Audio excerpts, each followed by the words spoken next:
अस्सलाम वालेकुम नाज़रीन, प्रोग्राम डायलॉग विद उरूज रज़ा में मैं हूं आपकी मेज़बान उरूज रज़ा सियामी। और आज के डायलॉग में नाज़रीन हम बात करेंगे मुआशरे में या सोसाइटी में और पाकिस्तानी सोसाइटी में जो बढ़ती हुई सियासी अदम बर्दाश्त है उसके ऊपर बात करेंगे। और आज के डायलॉग में हम कोशिश करेंगे कि उन तमाम अवामिल का भी जायज़ा लें और उनकी रोकथाम के ऊपर भी बात करें जिसकी वजह से आज हर घर में सिर्फ और सिर्फ सियासत की वजह से ना सिर्फ लड़ाई झगड़े हो रहे हैं बल्कि लोग आपस में इतने नाराज हो जाते हैं कि अपने दोस्त अहबाब को मारने पीटने से गुरेज नहीं करते। सड़कों के ऊपर अगर आप देखें तो जो सियासी जमातें हैं वो किस तरह से आम गुजरने वालों को पकड़कर फेंटी लगा रहे हैं, उनको जुदकोब कर रहे हैं। और इसके अलावा असम्बली में भी आपने देखा, पहले नेशनल असम्बली में क्या हाल हुआ और कल पंजाब असम्बली में स्पीकर का बाजू तोड़ दिया गया।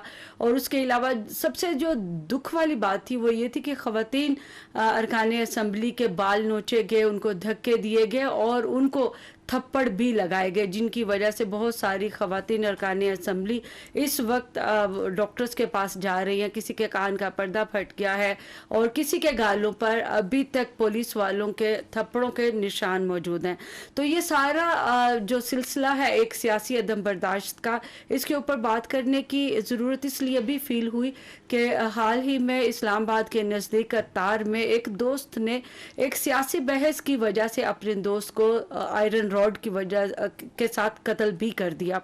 तो अब चूंकि सियासी अदम बर्दाश्त जो है एक दूसरे की जान लेने लग गया है तो वक्त आ गया है कि इसको हम मौजूए बहस बनाएं और इसके ऊपर हम मुकालमा करें कि आखिर ऐसे कौन से अवामिल हैं कि जो लोगों को आज एक दूसरे की जान लेने पर मजबूर कर रहे हैं। तो उसके ऊपर आज हम बात करेंगे। अफशां तहसीन साहिबा हमारे साथ मौजूद हैं, तर्जियाकार हैं और चेयर पर्सन है national commission for child right की।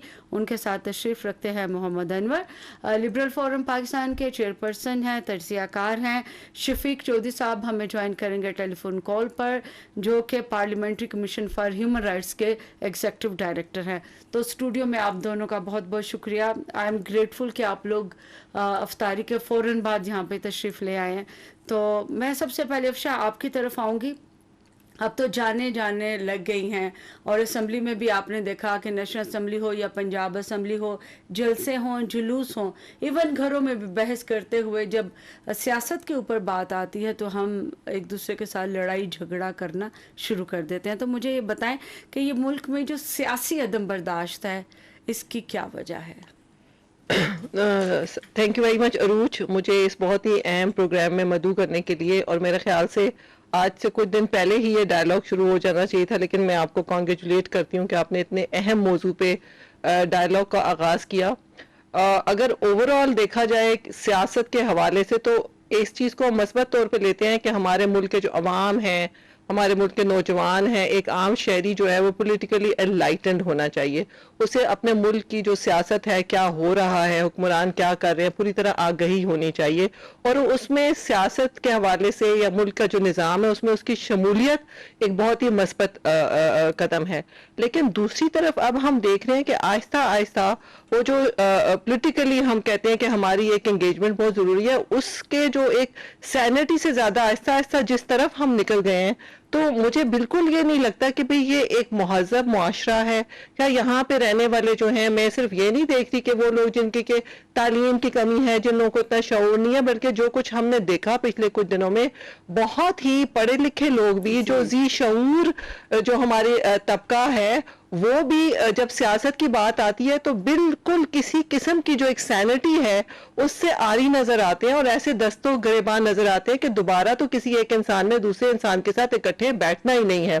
जबकि हमें मालूम है कि दहाइयों से हम ये देख रहे हैं, जब कभी भी ऐसी सियासी मुहिमात चलती हैं, जब कभी इलेक्शन का दौर दौरा होता है और वो लोग जो कि अपनी पोलिटिकल पार्टीज की खातर इवन जख्मी होते हैं, अपनी जानें दे देते हैं, उसके बाद जब ये तमाम जो भी पार्टी अपने इक्तदार पे आती है तो उन लोगों का नामो निशान भी नहीं होता, उन लोगों को याद भी नहीं करता।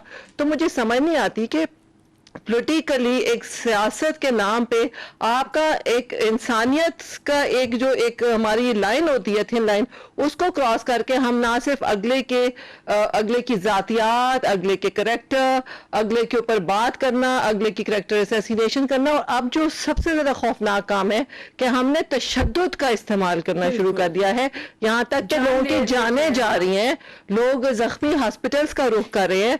और दूसरी जो सबसे भयानक बात है, क्योंकि ये हमारा मुल्क है जिसकी आधे से ज्यादा आबादी हमारे नौजवानों पे मुश्तमिल है, और इन नौजवानों ने कल जाके इस मुल्क की तरक्की की बागडोर संभालनी है, तो हम ये देख रहे हैं कि हम उनको क्या ऐसी मिसाल उनके सामने पेश कर रहे हैं कि अगर हमारी बात ना मानी गई, जो हम कह रहे हैं उसको ना एक्सेप्ट किया गया, हमारी ईगो जो है बहुत बड़ी है, जो हम कह रहे हैं वो ठीक है, अगर वो नहीं है तो आप तशद्दुद का इस्तेमाल करें। तशद्दुद का इस्तेमाल और तशद्दुद का रास्ता जो है वो बहरहाल जवाल का रास्ता है। मोहम्मद अनवर साहब, तजज़ियाकार हैं आप और लिबरल फोरम पाकिस्तान के आप चेयरपर्सन भी हैं। आपसे मैं ये जानना चाहूँगी, जैसे अफशा ने बड़ी खूबसूरती से बताया कि हम उनको पॉलिटिकली तो इनलाइटन कर रहे हैं, हमने एक जो क्राउड है उसको भी पॉलिटिकली चार्ज कर दिया, लेकिन कहाँ कमी रह गई है पॉलिटिकल पार्टीज के मैनिफेस्टो में कि वहाँ पर उन्होंने अपने जो कारकुन हैं या वर्कर हैं, सपोर्टर हैं,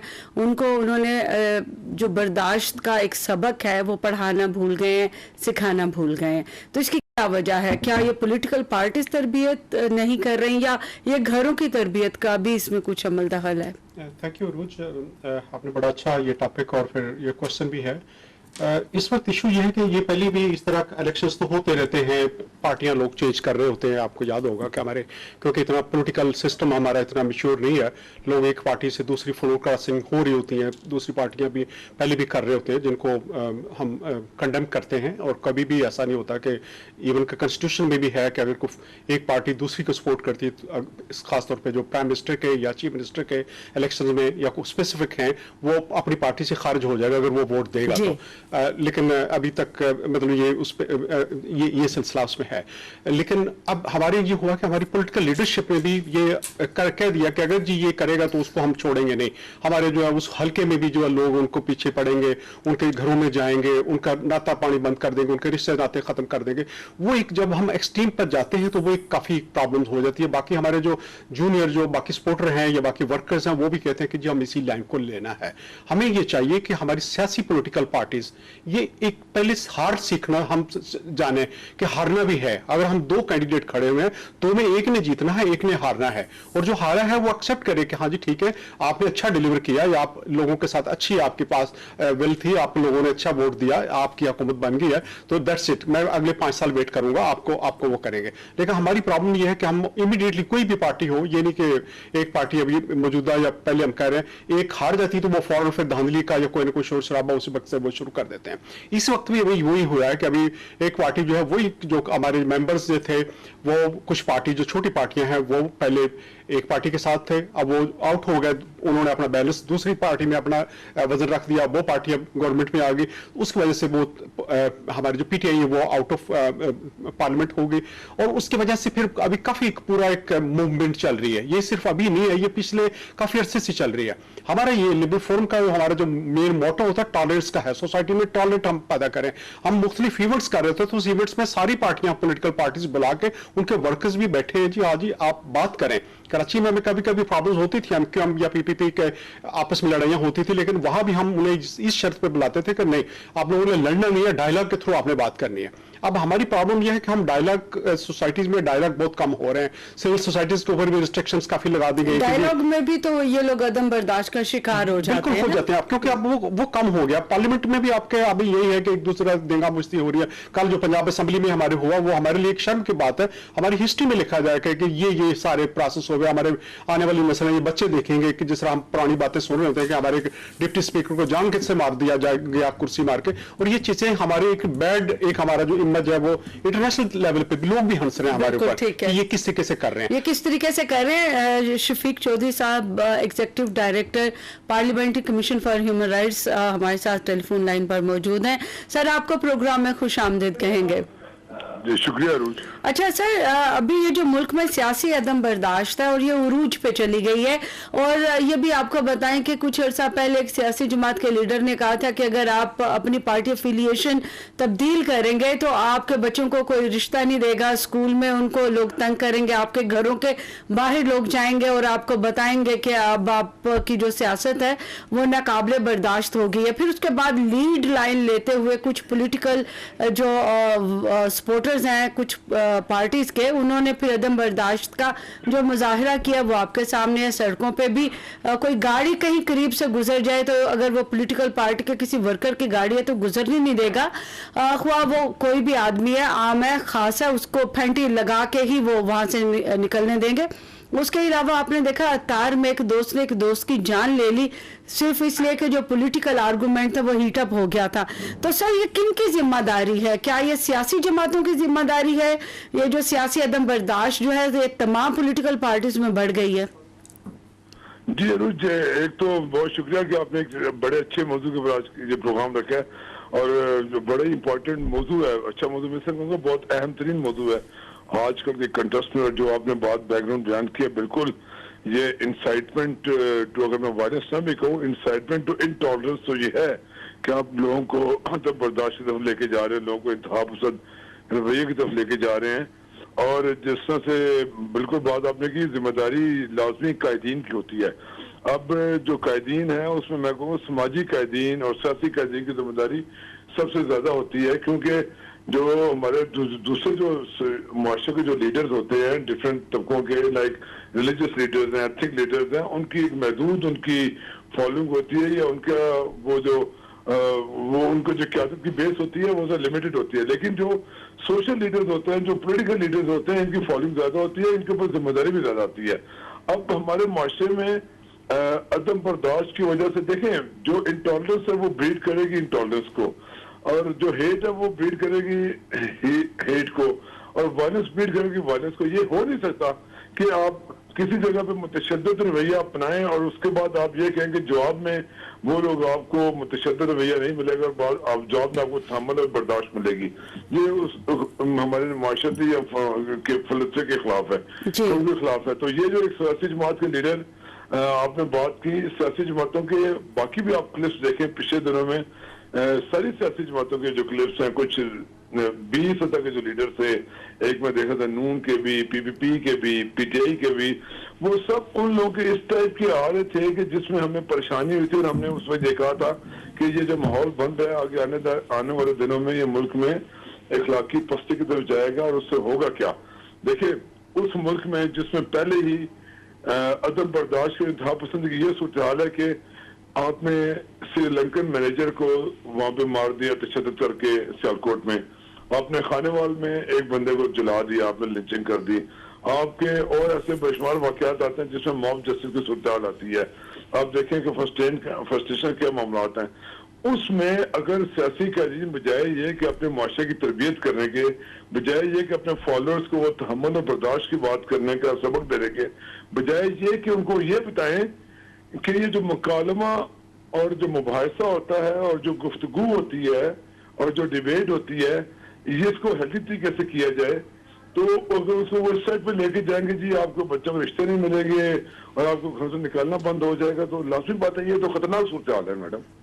और मैं ये भी अर्ज कर दूं मैडम इसमें कि political process is basically consisting of the debate, जो एक जो होती है ना जी, जो डिस्कशन होती है, डायलॉग होता है, डिबेट होती है, ये एक सियासी प्रोसेस का हादसा होते हैं। और सियासी प्रोसेस में भी ये चीजें निकल जाए तो सियासी अमल नहीं रहता।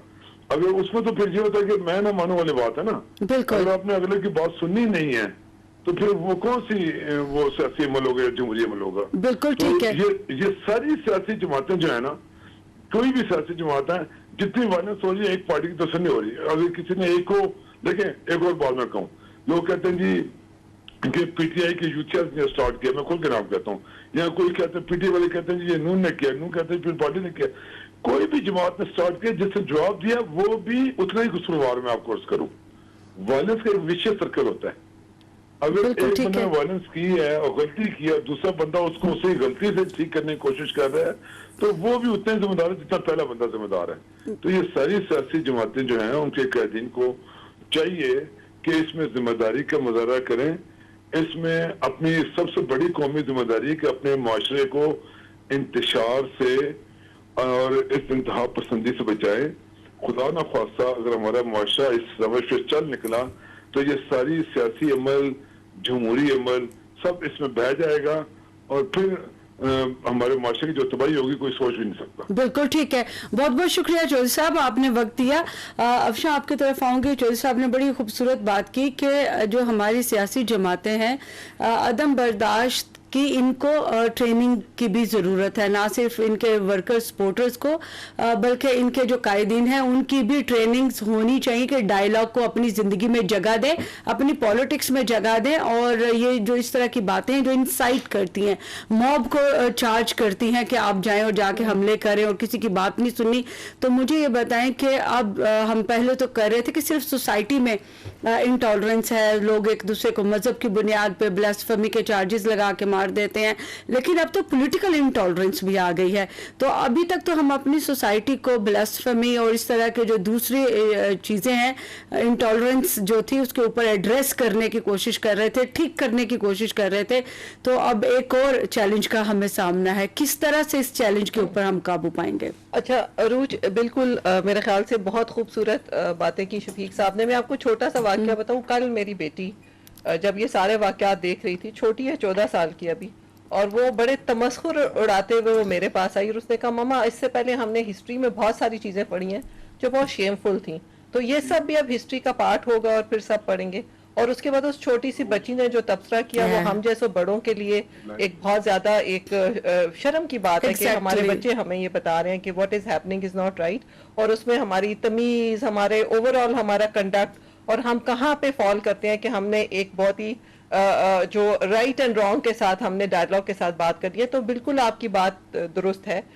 थोड़ा हमें देखना है कि हमारे पॉलिटिकल लीडर्स जो हैं वो अपनी मैं ना मानूं की सियासत और अपने जो भी इंटरेस्ट है या उनके पॉलिटिकल टारगेट्स हैं उसके लिए किस तरह से तमाम अवाम को हमने पोलराइज कर दिया, उनको हमने इस लेवल पे ले आए हैं कि इस वक्त आप देखें तो घर घर एक सिविल वॉर जैसा माहौल शुरू हो चुका हुआ है और हमें नहीं पता कि ये किस तरफ लीड करेगा। और जो मुझे जो दुख की बात है कि मुल्क के अंदर जब कभी भी डेमोक्रेसी की बात होती थी तो कहा जाया करता था कि इख्तिलाफ राय एक डेमोक्रेसी का, जमहूरियत का हुसन है। और जो सबसे ज्यादा हमारी अवाम में, जब अगर देखा जाए बाकी दुनिया में देखा जाए कि जब भी पॉलिटिकल लीडर्स अवाम में जाते हैं तो अपने मैनिफेस्टो के साथ अपने अवाम की भलाई पे जो इनिशिएटिव्स देने हैं, उनके जो बेसिक ह्यूमन राइट्स हैं, चाहे उनकी तालीम का हक है, उनके सेहत का हक है, उनके रोजगार का हक है, वहां पे इकोनॉमी पे बात हो, सोशल इश्यूज पे बात हो, बाकी ऐसे बेशुमार इश्यूज हैं जिसके ऊपर वो बात करके उसके बेस पे वो अपना नैरेटिव बिल्ड करे।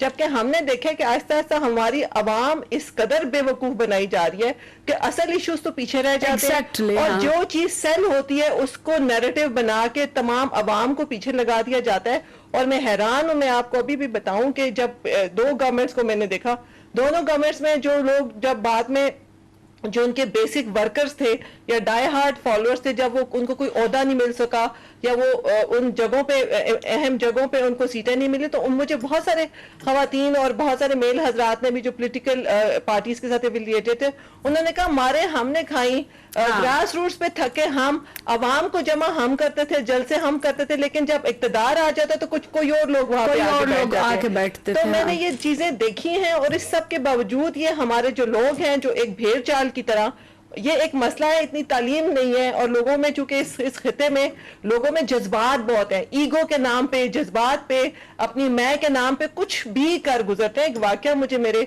अपने फैमिली में किसी ने सुनाया कि गांव में किसी ने जब कहा कि इतने बसें और इतने लोग लेके आने हैं, तो वो बंदा इतना अमीर भी नहीं था और वो बहुत ज्यादा पब्लिक अपने कहां से पैसे जमा करके इस बेसिस पे लेके आया कि मुझे कहा गया है। और अपनी ईगो को सेटिस्फाई करने के लिए शायद उसने अपने बहुत ज्यादा अपने पूरे 1-2 साल की आमदनी दांव पे लगा ली। तो हम वो कौम है जो कि एक अपने लीडर के कहने पे कुछ भी करने को तैयार कुछ भी करने को तैयार है। और हम अगर देखते हैं कि कितनी दिहाइयां गुजर चुकी हैं, हम वहीं के वहीं खड़े हैं। Exactly. हमें बुनियादी इकाई देखनी है कि हमारे मुल्क के इस वक्त सियासी हालात क्या है, मुआशी हालात क्या है, हमारे मुल्क की अवाम किस जगह पे खड़ी है। बाहर की दुनिया हम पे हंस रही है और हमने अपने आप को खुद ही एक ऐसी राह पे डाल दिया जिसका जो एंड है वो सिवाय तबाही के कुछ भी नहीं है। तो हमें अपनी अवाम को इस तरफ लेके आना है कि सोचो, समझो और फिर और डायलॉग के ऊपर भी कन्विंस करना है। मुजाहिद बरेलवी साहब सीनियर जर्नलिस्ट और तर्जिया कार हमारे साथ टेलीफोन कॉल पर मौजूद हैं। सर, आपको प्रोग्राम में खुशामदीद कहते हैं। जी जी। अच्छा सर, ये जो मुल्क में सियासी अदम बर्दाश्त आ गई है, इसके ऊपर आपके कमेंट मुझे चाहिए। असेंबलीज में भी आपने देखा कि किस तरह से जो पॉलिटिकल वर्कर्स हैं और पॉलिटिकल पार्टी के जो सिलेक्टेड और इलेक्टेड मेंबर्स हैं वो एक दूसरे के ऊपर जो थप्पड़ों की बारिश कर रहे हैं, मुक्कों की बारिश। कल भी आपने देखा स्पीकर का उन्होंने हाथ तोड़ दिया, फिर कौमी असेंबली में भी। तो सर, ये किस तरह की अदम बर्दाश्त हमारे मुआशरे में आ गई है कि अब हम एक दूसरे की बात भी सुनने को तैयार नहीं? नहीं, ये देखा नहीं, सारा दिन कल से आप लोग गुफ्तगू कर रहे हैं अदम बर्दाश्त, ये यकीनन बड़ा मसला है जिस तरह कर फाड़े गए। और ये भी आपको इल्म है कि ये बाहर के लोग नहीं हैं। मसलन ये जो पीटीआई के जो लोग बेहतर हैं, ये काफ लीग में भी रहे, नून लीग में भी रहे। ये कोई नए लोग तो नहीं आए, मैं आप तो नहीं आए, आवाम के लोग। अगर आप उठाएंगी फेरिस्त 50% की पीटीआई में वही होंगे जो कभी पीएस पार्टी काफ और नून लीग में होंगे। जो इधर आ गए वो तो पोजीशन असल ये कोई ये और बात है कि पहले इनकी लड़ाई जो है कि जरा इस लेवल पे नहीं आई थी, लेकिन शरीफों और चौधरियों की लड़ाई तो बहुत पुरानी है। और जिस तरह हुई है उसमें मैं बहुत डिटेल में नहीं जाना चाहता, लेकिन उससे ज्यादा अहम जो है वो सूरत हाल ये है कि जिस तरह तब्दीली आई है उस तरह लोग एक्सेप्ट नहीं कर रहे। और मुझे नहीं इल्म के ऐसा क्या जल्दी थी कि आप हाई कोर्ट ने अगर ये फैसला दे दिया कि आज ही वोटिंग करानी है। पहली बात तो ये है कि ये एक हमारी अदालतें बची थी, दूसरे फौज के बारे में गुफ्तगू नहीं करूंगा। अदालतों को, सुप्रीम कोर्टों को इतना आना और आज रात 12 ही बजे आपको लीडर ऑफ द हाउस बनाना, ये कहाँ से है? इनके जजों को कौन नॉमिनेट करता है? जजों को प्राइम मिनिस्टर करता है ना, प्रेसिडेंट करता है ना। तो और ये कितने लॉज में बता सकता हूं कि पार्लियामेंट के मामले में आप हाई कोर्टें बोली कहीं नहीं सकती। फिर आप लोग जो है वो कन्विक्टेड, आप और कीजिए कि जो अली वजीर जो कन्विक्टेड थे जेल में, उनको लेकर आप असेंबली में आ गए। आप एक कन्विक्टेड दुबई के जो मर्डर केस में था उसको आप लेकर आ गए और उसको कोर्टों ने कुछ नहीं कहा। यानी कोई आप सिर्फ आइसोलेशन में इस वाक्य को न देखें। विटनेस बहुत डीप रूटेड हो गई है, मफादात बहुत वो हो गए हैं। और आज जो मैंने कहा ना कि ये जो अदालतों को इतना डीपली नहीं आना था, इस तरह पटवल करने जानी चाहिए थी, आज होती, कल होती, परसों इलेक्ट हो जाता। ये चाहता था कि आज ही शहबाज शरीफ साहब को इलेक्ट कराना है। और उसका इसलिए दोस्त वजारी साहब 3 साल 7 माह तक जमीर उनका खोया रहा, अचानक 5 जुलाई को जाग गया। ये जो मुनरिफ अलीम खान साहब जो है, मैंने खुद देखा है बनी गाला में, मैं खाने वो कभी जमीन पे बैठते हुए, खड़े होते हुए तो मैंने कभी देखा नहीं उनको इमरान खान के बराबर बैठे हुए। तो वो फिर आएगा ना लोगों का गुस्सा, ये जो कुछ होगा।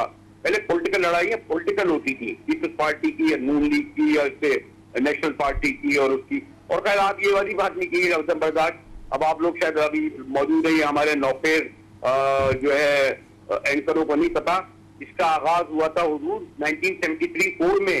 जी जी। बिलावल भुट्टो साहब को तारीख बताए कि पहली बार जब 16 MNA होते थे, मुफ्ती महमूद साहब, फजल रहमान साहब लेडी हाउस थे, वली खां, गौस वक्त जैसे बूढ़े, उस वक्त जो है असेंबली से उठा के बाहर फिकवाया था। फिजिकली इन लोगों को फिजिकली उठा के बाहर फेंका गया था क्योंकि वो आइन की 5वीं तरमीम पास कराना चाहते थे। ठीक है, मैंने कहा आप लोग तारीफ पूछे साहब, आप कह रहे ये तो यानी उससे भी ज्यादा बदतर। और किन लोगों के साथ हुआ था? देवबंद के आलिम मुफ्ती महमूद, खान अब्दुल वली खान, मीर गौस वक्त, चौधरी रऊल लाई, 16 MNA थे सिर्फ उस अपोजिशन के। बिल्कुल ठीक है। 1974 में। अब आप ये कहते हैं जी अभी अदम बर्दाश्त खत्म हो गई है, ये तो वो रहा है रवायत। फिर जिस तरीके से मियां नवाज शरीफ ने और मोहम्मद खान जुनेजो को स्टेज से उठा के फेंक दिया था मुस्लिम लीग का जब इलेक्शन हुआ, ये तो नून लीग बनी है, आपको पता होगा शायद। जी जी जी जी। और मैं आगे कितना आपको बताऊं। और ये जो आज आप सुप्रीम कोर्ट कर रही है, ये जो जब जज रजाली शाह साहब सुप्रीम कोर्ट के चीफ थे, तो आपको इनमें क्या हुआ था? लाहौर से बसें भर के गई थी, बिल्कुल जिसके सुप्रीम कोर्ट पे हमला हुआ। बिल्कुल, और बिल्कुल। शहबाज शरीफ साहब हमारे प्राइम मिनिस्टर के हाथ में माइक था और कह रहे थे तुसी लाहौर में पंजाब हाउस में नान कीमा खा के जाना, वापस भूखे ना जाना। ठीक है, बिल्कुल। तो ये जो सियासी अदम बर्दाश्त है सर, ये तारीख की। अब आप क्या लोग क्या कहते हैं, छोड़े जी पीछे जाने दें, अब आज कहीं से तो शुरू करेंगे, आज से बात करें। भाई जो आपने बोया करते करते अब यहाँ तक तो होगा ना, फिर यहाँ तो नहीं हुआ। बिल्कुल ठीक है, आदम बर्दाश्त कह रही है। हाँ, लेवल नीचे आ गए, यंग आ गए, नौजवान आ गए पहले, लेकिन ये मैं बता रहा हूँ ये वहां शुरू हुआ है 74 में। बिल्कुल ठीक है सर।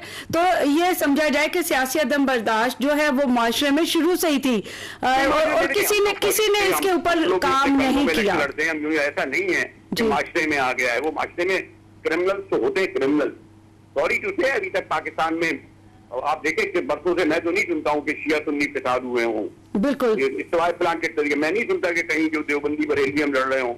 आम लोगों में नहीं है, ये पॉलिटिकल लोग हैं, अपने मफादात की खातिर सब तक जाते हैं। इसको क्या कहेंगे कि जो लाहौर में आपके ख्वाजा सरस्वती के दो भाइयों ने करा, मेजर को 20 सड़क पर मार दिया, ये अदम बर्दाश्त था?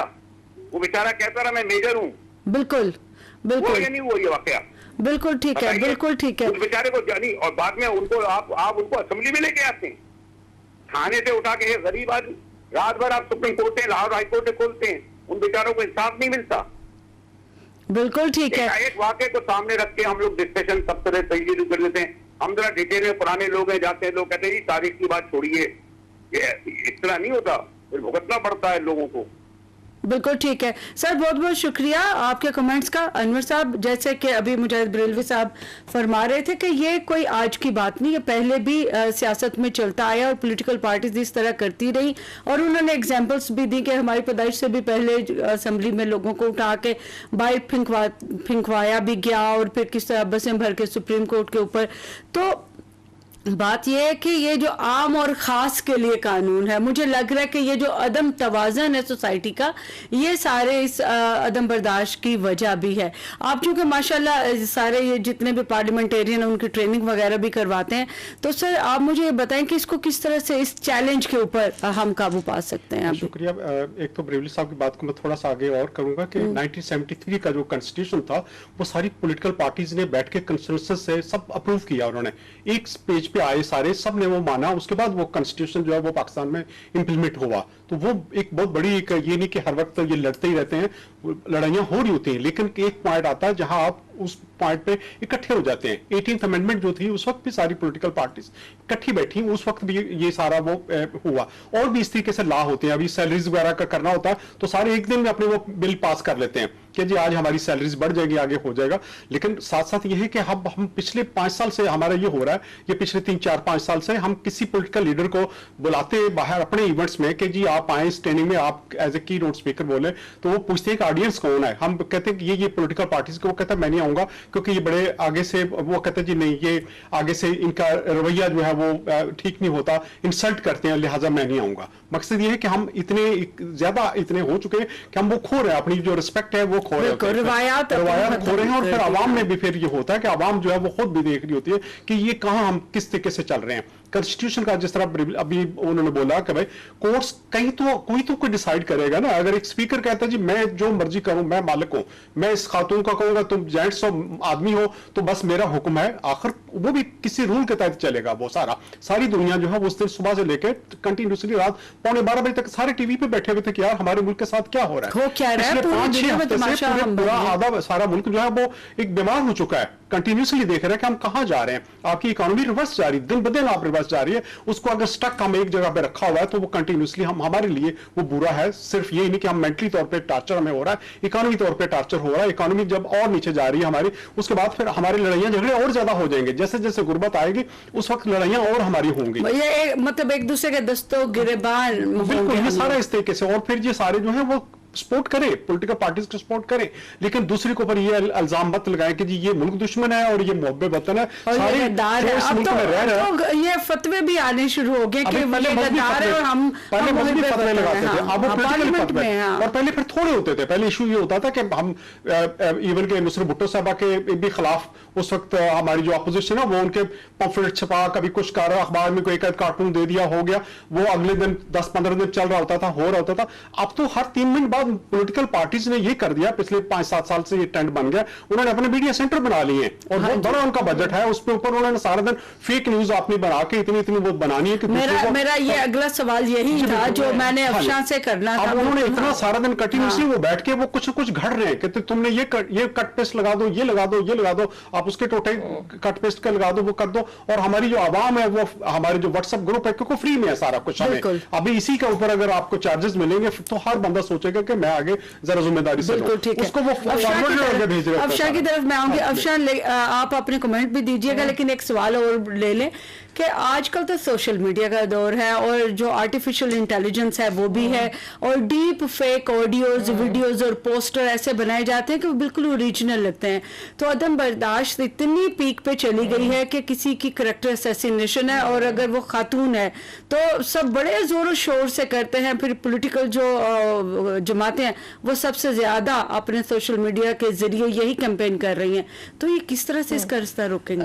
बिल्कुल, जैसे मुजाहिद बरेलवी साहब ने अभी बात की कि 70s में ये होता था या मजीद उसके बाद 90s में, या जो भी हमने पिछली दहाइयों की बात की, लेकिन हमें ये मानना होगा कि वक्त के साथ साथ ये माशरा इवॉल्व हुआ है, टेक्नोलॉजी इवॉल्व हुई है, हमारे यहाँ बहुत सारी वैल्यूज भी डिवैल्यू हुई है। हमारे यहाँ वो जो एक टेक्नोलॉजी के आने से, टेक्नोलॉजी के फायदे भी बहुत है, लेकिन दूसरी तरफ टेक्नोलॉजी के आने से अब्यूज भी हुआ है। तो जो मैं इनकी बात का ये जवाब देना चाहूंगी कि एक वक्त था, बिल्कुल ठीक है कि जो पॉलिटिकल जो पार्टीज होती थी, दस्तों गिरेबां होती थी, उनके साथ स्टूडेंट फेडरेशंस भी होती थी, लेकिन आप ये देखें कि उस वक्त एक पूरी दुनिया या पूरे पाकिस्तान या एक सोशल मीडिया के अंदर मिनटों में खबर आग की तरह नहीं फैलती थी। अभी ये जो सोशल मीडिया है, आप देखें, जो हम इसको ये 5th जनरेशन हाइब्रिड वॉरफेयर कह रहे हैं, एक छोटी सी चिंगारी पूरे मुल्क में पहुंच जाती है। तो आप इसके इस एस्पेक्ट को नजरअंदाज नहीं कर सकते कि आपने उस वक्त किसी भी आपका नजरिया है, आइडियोलॉजी है, आप कोई भी अपना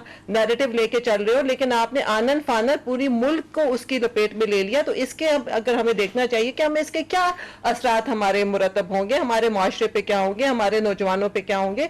आप अगर राइट अप पढ़े, लोगों की पर्सनल इस वक्त उनके एक्सपीरियंसेस पढ़े, वो तो ये भी बता रहे हैं कि सड़क पे गाड़ी ले जा रहे हैं और अचानक कोई ऐसा हाइपर और बहुत ही चार्ज जो नौजवान है वो देख भी नहीं कि बूढ़े हैं, इनकी उम्र क्या है, डंडे सोटे लेके वो बिल्कुल मरने मारने पे उतर आए हैं। तो अगर हमने घर घर में ये वाली वैल्यूज इनकलकेट करनी है कि तामीरी सोच की बजाय, सोचने समझने की बजाय, इस वक्त हम एनालिसिस करने की बजाय कि इस मुल्क को हमने तरक्की की राह पे गामजन करना है, बेहतरी लेके आनी है, पॉलिटिकल पार्टीज को एक दूसरे के साथ अपने पॉलिटिकल मैनिफेस्टो की बेस पे आगे किस तरह से मुल्क का निजाम संभालेंगे, उस डायलॉग की बजाय अगर मार धार, तशद्दुद और खासकर सोशल मीडिया का जो नेगेटिव इस्तेमाल हो रहा है, माओ बहनों की इज्जतें महफूज नहीं रही हैं।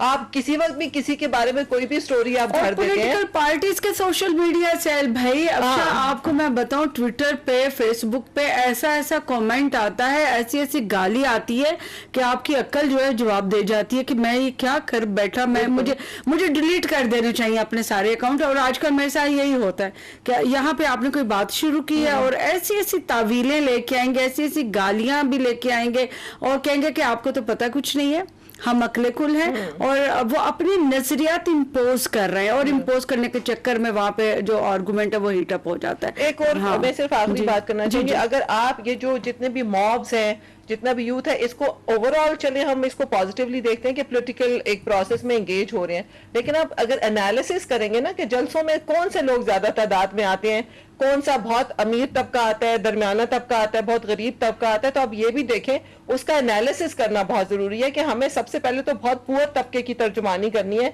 हमें पूरे पाकिस्तान के उन लोगों की तर्जुमानी करनी है जिनके पास तो बेसिक खाने पीने, जिंदा रहने, सर पे छत नहीं है, पेट में रोटी नहीं है, जिस्म पे कपड़ा नहीं है, सड़कों पे है। तो हमें ये भी देखना है कि ओवरऑल इस डिबेट में हम इसको, बहुत सारे लोग मैंने देखा ऐसा फन भी ले रहे हैं।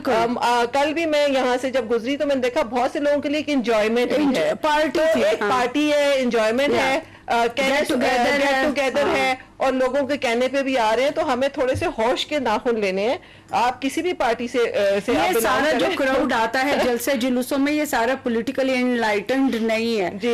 ये जो क्राउड है इसको भी कुछ सिखाने की जरूरत है। आपका नंबर पूरा हो गया जलसे में कि जी आपने 10,000 का जलसा करना था, 1 लाख का करना था, 3 का, आपने नंबर पूरा कर दिया, लेकिन क्या इनकी आप सियासी तरबियत भी कर रहे हैं? आप उनको कह रहे हैं कि इनके घरों के बाहर जाके आप जो है लोटे वो रख दो, लोटों की बारिश कर दो, इनके साथ रिश्ते नहीं करने हैं, स्कूल में इनके बच्चों को तंग करना है।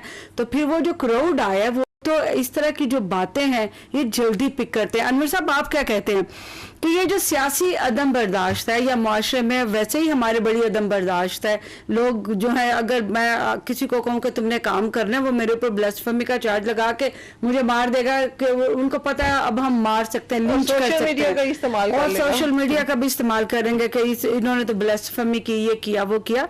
तो मुझे बताएं, हम अभी जमहूरियत जहां पाकिस्तान में चाहते हैं, तो क्या ये जो अदम बर्दाश्त का इंसानी रवैया है या सियासी रवैया है, ये जमहूरियत का भी कातिल है? क्योंकि अभी लग रहा है कि ये जमहूरियत नहीं है जो मुल्क में हो रहा है। एक्चुअली जमहूरियत होती तो ये है कि जो मैं आपकी बात सुनूं, आप मेरी बात सुने, कहीं विन विन सिचुएशन पे हम दोनों बैठे हैं। मैं अपनी डायलॉग बोलूंगा, आप अपने बोलेंगे, उसके बाद हम राय करेंगे लोगों के, दोस्तों के, बाकियों के। हाँ जी बताओ कौन ठीक है कौन गलत है, कोई एक सिलेक्ट कर लेगा, तो उसकी राय पे हम पीछे चले जाएंगे। हमेशा जमहूरियत जो है वो फिर भी हम कहते हैं कि जी बाकी जो सिस्टम है उनसे फिर भी अच्छी है, कम से कम बोलने का मौका मिलता है, लोग अपनी बात कर लेते हैं। अदरवाइज तो स्नब करते हैं कि खबरदार मत बोलो। अगर आपके डिक्टेटरशिप हो, सारा आपका ये मीडिया सेंटर जितने भी है वो सारा बंद हो जाएगा आपका, वो एक मिनट में वो बंद कर देंगे कि जी बंद कर दो, दैट्स इट, आपकी आवाज निकलेगी, चैनल आपका जो है वो अब जो आप बोलेंगे वही होगा, मकसद ये है। लेकिन अब इशू ये है कि हमारी पॉलिटिकल पार्टीज को ये करना होगा कि अपने जो फॉलोअर हैं उनको बताएं। पहली बात आज मरियम नवाज शरीफ साहिबा ने ट्वीट की है कि एनफ इज एनफ। आप जो सहाफ़ियों के ऊपर कर रहे थे या कुछ कर रहे थे, तो ये रवैया भी जो है ना, ये भी इश्ताल दिलाता है ना उनके लोगों को। अभी मैरियट में एक बूढ़े आदमी के अभी उन्होंने बदतमीजी की, जो भी किया आगे से, उन्होंने आगे उसको कहा कि नहीं जी बहुत हो गया, ये नहीं है, ये उनके ऐसा नहीं करना चाहिए। बिल्कुल मैं कंडेम करता हूं उनको, दोस्त है हमारे सारे, लेकिन उनको कंडेम करता हूं कि नहीं, उनको डायलॉग के थ्रू आप बात करें कि नहीं इस तरह नहीं होता। डायलॉग भी तो सर नहीं रहा ना, ये लोग भी उनको देखते ही गालियां देना, वीडियो बनाना, और फिर उसके बाद नॉन स्टॉप बातें करना नॉनसेंस किस्म की। एक्चुअली जब पीछे से चाबी भर दी जाए, एक्चुअली पीछे से चाबी भर दी जाए, हमारी अपनी पॉलिटिकल पार्टीज का ये कि जो ज्यादा टीवी पे गालियां देगा, जो ज्यादा जो बढ़ेगा वो हमारे ज्यादा चहेता है, उसको हमने रखना है। अभी पिछले हम 4-5 साल से पॉलिटिकल पार्टीज में आप देख रहे हैं, जो खप ज्यादा डालता था, जो शोर शराबा दूसरे को ज्यादा गंदा करता है, उसको हम फ्रंट में हम ला रहे होते थे। कि अभी भी जो एडवाइजर आपके हैं उन्होंने आवाम से वोट नहीं लेना, अक्सर जो पिछली गवर्नमेंट के एडवाइजर्स थे उन्होंने आवाम से वोट नहीं लेना, और लेकिन वो आगे वो इस तरीके से लोगों के साथ वो कर रहे होते थे, लड़ाइयां झगड़े में वो ज्यादा आगे वो कर रहे होते थे, क्योंकि उन्होंने वोट नहीं लेना, उनको कोई इंटरेस्ट नहीं है। पीटीआई वाले जो है वो जितने मर्जी जाएं, लेकिन अभी भी वो मौका है कि हम अपने आप को ट्रैक पे रखें, हम सुने, दूसरे की भी सुने और अपनी भी सुनाएं। इसी तरीके से हो सकता है। आप वहां पर भी प्रोग्रेस बताएं कि हमने किया क्या पिछले 4 साल में, या हमने कौम को क्या दिया, आगे हम क्या देंगे। सिर्फ हम एक ही एजेंडा लेके हम पूरी दुनिया के मुखालिफ नहीं हो सकते।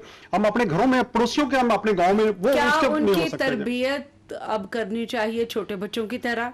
पॉलिटिकली देखें जी, जिस तरीके से अब रास्ता क्या है हमारे जिस तरीके पास? से अभी तो हम पॉलिटिकल सोसाइटी की तरबियत करने पे जोर कर रहे थे कि इनके अंदर बर्दाश्त जो है वो पैदा की जाए, ताकि ये लोगों को उनके गले ना काटें, लिंच ना करें, उनके ऊपर अटैक ना करें, वो जो रास्ते में खड़े होकर लड़ाइयां मार कुटाइयां करते हैं वो ना करें। अब तो हमें इनकी भी तरबियत करनी पड़ रही है। हमारे अभी भी पॉलिटिकल लीडर्स जो है वो अपनी जिम्मेदारी को महसूस करें कि ये मुआशरा जो है वो किस तरीके से वो एक पोलरिज्म की तरफ ले जा रहे हैं, वो सोचें। क्योंकि जो वर्कर होते हैं, जो बाकी उनके लीडर होते हैं, वो अपने पॉलिटिकल लीडर्स को देख रहे होते हैं, अपने हीरोज को देख रहे होते हैं, अपने जो सोसाइटी में जो उनको जो अच्छे मुकाम है, उनको देख रहे होते हैं। ऐसी लेजिस्लेशन हम करवाने पे हुकूमत को मजबूर करें कि अब जिस पार्टी के लोग मुलव्वस पाए गए किसी वायलेंस में, आप ना सिर्फ ये कि वो पार्टी जिम्मेदारी ले, ना सिर्फ ये कि पार्टी जिम्मेदारी ले, बल्कि उस पार्टी के और पार्टी की लीडरशिप के और उस कारकुन जो ये काम करता है उनके खिलाफ केसेस भी बनाए जाएं। मैडम ये केस हैं, अभी आप देखें कि जो जलसे जुलूस होते हैं उसमें पहले उनसे लिया जाता है, को 20 निकाती एजेंडा लिया जाता है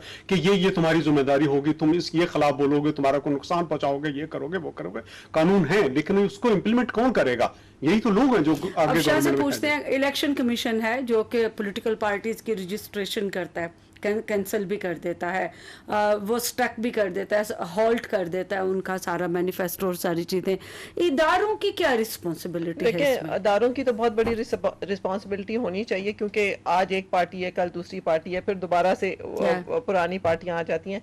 तो बिल्कुल एक कोड ऑफ कंडक्ट होना चाहिए और पूरा प्रोसेस का रिव्यू होना चाहिए, और उस बेस पे उन्होंने किस किस्म का अपना पॉलिटिकल पार्टीज ने किस तरह से अपना रवैया लिया, अवाम के ऊपर इस पर क्या इम्पैक्ट आया, किस तरफ लेके जा रहे हैं, उसके ऊपर जरूरी नहीं एक पॉजिटिव इम्पैक्ट है, उसके नेगेटिव रिपरकशंस भी हैं, और उसके ऊपर एक सख्ती से अमल पैरा करने की जरूरत है, क्योंकि आहिस्ता अभी देखिए PMLN ने एक मेजर को इसलिए जुदोकोब किया कि वो निकलने की कोशिश कर रहा था। बिल्कुल। अब देखिए, अब लफ्ज क्या है, जमहूरियत, लेकिन उसके बिल्कुल हम उलट विक्टिमाइजेशन की सियासत पे हम आ गए हैं। तो ये जमहूरियत बिल्कुल नहीं है। जमहूरियत में आप सबकी राय का एहतराम करते हैं, आप आइडियलिस्टिक एक एक्सट्रीम स्टांस के साथ आप कहीं पे भी नहीं जाते हैं। आपने देखना है अपने तमाम माशरे को, लोगों को साथ लेके चलना है।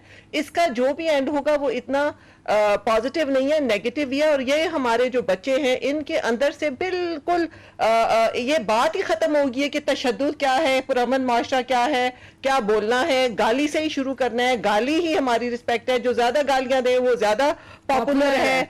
ये हम कौन सी अपने माशरे के अंदर इक़दार बिल्ड कर रहे हैं, मुझे ये समझ नहीं आ रही। हमारे यहाँ इसलिए कोड ऑफ कंडक्ट होना चाहिए और हमारे अदारे अपना जो इसमें किरदार अदा करें कि बाकायदा पॉलिटिकल पार्टीज को ये इंस्ट्रक्शंस हो कि आपने अपनी परफॉर्मेंस की बेसिस पे आप बात करें कि क्या परफॉर्म करना है या क्या परफॉर्म किया, और रोड के ऊपर आपकी परफॉर्मेंस या आपका मैनिफेस्टो या आपके रूल्स रेगुलेशंस और डिसिप्लिन नजर आना चाहिए। आप रोड के ऊपर लोगों को गाड़ियों से निकाल के फेंटी लगा रहे हैं, उनकी गाड़ियां डैमेज कर रहे हैं, रास्ते आप रोक रहे हैं, प्रोटोकॉल।